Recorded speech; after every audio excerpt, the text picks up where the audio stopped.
चर्चा में रही खुफिया एजेंसी MI6 किस देश की खुफिया एजेंसी है? इसका करेक्ट आंसर है यूनाइटेड किंगडम। खुफिया एजेंसी MI6 यूनाइटेड किंगडम की खुफिया एजेंसी है। यूनाइटेड किंगडम की विदेशी खुफिया एजेंसी यानी MI6 ने ब्लेज मैट्रेवेली को अपनी पहली महिला प्रमुख के रूप में नियुक्त किया है। 1909 में इस एजेंसी की स्थापना के बाद से ये पहली बार है जब किसी महिला प्रमुख की नियुक्ति इसके प्रमुख पद के लिए की गई हो। मैट्रेवेली वर्तमान में MI6 में प्रौद्योगिकी और नवाचार की निदेशक हैं।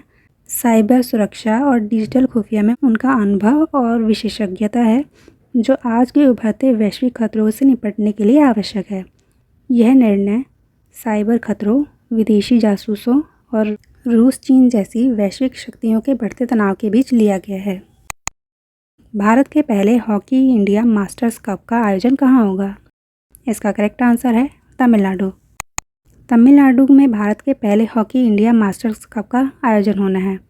यह मैच 18 से 27 जून 2025 तक खेला जाएगा। इसका आयोजन तमिलनाडु हॉकी यूनिट द्वारा mayor Radhakrishnan hockey stadium Chennai में आयोजित किया जाएगा। यह प्रतियोगिता पूर्व अंतर्राष्ट्रीय और ओलंपियन भारतीय हॉकी खिलाड़ियों के लिए आयोजित की जा रही है। इसमें पुरुष वर्ग में 40 वर्ष और उससे अधिक और महिला वर्ग में 35 वर्ष या उससे अधिक उम्र के खिलाड़ी भाग लेंगे। पुरुष वर्ग में कुल 12 टीमें हैं और महिला वर्ग में कुल 8 टीमें हैं। इसका उद्देश्य है पूर्व खिलाड़ियों को मंच प्रदान करना जिससे वरिष्ठ खेल पारिस्थितिकी तंत्र में मजबूती आए। किस मंत्रालय द्वारा धरती आप जन भागीदारी अभियान शुरू किया गया है? इसका करेक्ट आंसर है जनजातीय कार्य मंत्रालय। हाल ही में जनजातीय मामलों के मंत्रालय द्वारा धरती आप जन भागीदारी अभियान की शुरुआत की गई है। यह भारत में अब तक का सबसे बड़ा जनजातीय सशक्तिकरण अभियान है। 15 जून 2025 को इसे शुरू किया गया और यह अभियान 30 जून 2025 तक चलेगा। प्रधानमंत्री जनजातीय न्याय महाअभियान तथा धरती आप जनजातीय ग्राम उत्कर्ष अभियान के क्रियान्वयन को समर्थन देगा। इस अभियान का उद्देश्य है जनजातीय जिलों, ब्लॉकों और अति संवेदनशील जनजातीय समूह केंद्रित जिलों में लगभग 1 लाख गांवों और बस्तियों में सरकारी योजनाओं का पूर्ण लाभ पहुंचाना। केंद्रीय जनजातीय मामलों के मंत्री श्री जुएल ओराम ने इसे अंत्योदय और विकसित भारत के सपने को साकार करने के रूप में एक मील का पत्थर बताया है। इसका प्रमुख उद्देश्य जनजातीय क्षेत्रों में योजनाओं की संतृप्ति यानी सभी लाभार्थियों को लाभ पहुंचाना, जनजातीय परिवारों को घर घर जाकर सेवाएं प्रदान करना, शासन में भागीदारी को बढ़ावा देना, जनजातीय गौरव वर्ष के अंतर्गत आदिवासी विरासत को सम्मान देना और विकसित भारत और अंत्योदय दृष्टिकोण को साकार करना। सिपरी ईयरबुक 2025 के अनुसार भारत के पास कितने परमाणु बम हैं? इसका करेक्ट आंसर है 180। सिपरी ईयरबुक 2025 के अनुसार भारत के पास 180 संग्रहित परमाणु हथियार हैं। भारत ने 2024 में अपने परमाणु शाखागार का विस्तार किया है और वह नए परमाणु प्रक्षेपण प्रणालियों का विकास भी कर रहा है। यह रिपोर्ट यह बताती है कि भारत के पास पाकिस्तान की तुलना में कहीं अधिक परमाणु हथियार हैं, लेकिन वह चीन की तुलना में काफ़ी कम है। भारत की परमाणु नीति विश्वसनीय न्यूनतम प्रतिरोध और नो फर्स्ट यूज सिद्धांत पर आधारित है और यह रिपोर्ट शस्त्रीकरण, निशस्त्रीकरण और अंतर्राष्ट्रीय सुरक्षा पर विश्वसनीय स्रोत मानी जाती है। यह रिपोर्ट ऐसे समय में जारी की गई है जब इंडो पैसिफिक क्षेत्र में तनाव बढ़ रहा है और विश्व एक बहुध्रुवीय परमाणु व्यवस्था की ओर बढ़ रहा है।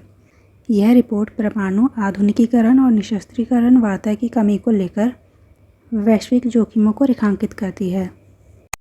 सभी परमाणु संपन्न राष्ट्र जैसे अमेरिका, रूस, भारत, चीन, पाकिस्तान, यूके, फ्रांस, इजराइल, उत्तरी कोरिया अपने शस्त्रागार का आधुनिकीकरण कर रहे हैं। सिपरी रिपोर्ट ने यह चेताया है कि नए और खतरनाक परमाणु हथियारों की दौड़ शुरू हो चुकी है। चीन परमाणु भंडार तेजी से बढ़ोतरी कर रहा है और यह बढ़कर 600 वॉरहेड्स तक पहुंच गया है। हर साल इसमें लगभग 100 वॉरहेड्स की वृद्धि हो रही है। 2030 तक चीन अमेरिका और रूस की बराबरी कर चुका होगा। चीन की रणनीतिक दिशा लॉन्च ऑन वार्निंग नीति की ओर बढ़ रही है। रूस और अमेरिका वैश्विक परमाणु वॉरहेड्स का 90% हिस्सा रखते हैं। सिपरी इसकी स्थापना 1966 में की गई। यह एक स्वतंत्र अंतर्राष्ट्रीय संस्थान है जो संघर्ष, शस्त्रीकरण, शस्त्र नियंत्रण और निशस्त्रीकरण पर शोध के लिए समर्पित है। यह नीति निर्माताओं, शोधकर्ताओं, मीडिया और इच्छुक जनता को खुले स्रोतों के आधार पर डेटा विश्लेषण और सिफारिशें प्रदान करता है। चर्चा में रहा ग्रीन लाइन बॉर्डर किस देश से संबंधित है? इसका करेक्ट आंसर है Cyprus. Green line border Cyprus से संबंधित है। हाल ही में भारत के प्रधानमंत्री साइप्रस, क्रोएशिया और कनाडा के दौरे पर गए हैं। उनके इस दौरे में साइप्रस के ग्रीन लाइन एरिया में भी जाना शामिल है। ग्रीन लाइन साइप्रस की सीमा रेखा है। यह सीमा रेखा उत्तरी साइप्रस को दक्षिणी साइप्रस से अलग करती है। उत्तरी साइप्रस पर तुर्की का नियंत्रण है और दक्षिणी साइप्रस पर साइप्रस की सरकार का नियंत्रण है और यहाँ ग्रीक भाषा बोली जाती है। इस सीमा रेखा को संयुक्त राष्ट्र ने मध्यवर्ती क्षेत्र के रूप में मान्यता दी है। स्टॉकहोम में आयोजित डायमंड लीग मीट में किस एथलीट ने पोल वॉल्ट में नया विश्व रिकॉर्ड स्थापित किया? इसका करेक्ट आंसर है आर्म डुप्लांटिस। स्टॉकहोम में आयोजित डायमंड लीग मीट में pole vault star Armand Duplantis ने नया विश्व रिकॉर्ड स्थापित किया। यह 12वीं बार है जब इन्होंने पोल वॉल्ट में नया विश्व रिकॉर्ड स्थापित किया है। यह रिकॉर्ड इन्होंने अपने पहले ही प्रयास में कर दिखाया। इनका पिछला रिकॉर्ड 6.27 मीटर था। Pole vault star Armand Duplantis America में जन्मे हैं लेकिन स्वीडन का प्रतिनिधित्व करते हैं। इन्होंने 2 बार ओलंपिक स्वर्ण पदक जीता है और बार विश्व रिकॉर्ड बनाने वाले धावक हैं। हाल ही में भारतीय रिजर्व बैंक ने अपने किस क्षेत्रीय कार्यालय को औपचारिक रूप से विजयवाड़ा में स्थानांतरित किया है? इसका करेक्ट आंसर है आंध्र प्रदेश।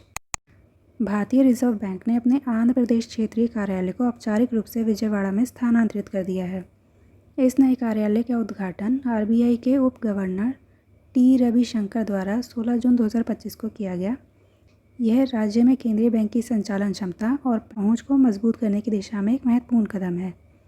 यह निर्णय राज्य के आर्थिक महत्व में वृद्धि को देखते हुए और वित्तीय सेवाओं की पहुंच को बेहतर बनाने के लिए लिया गया है।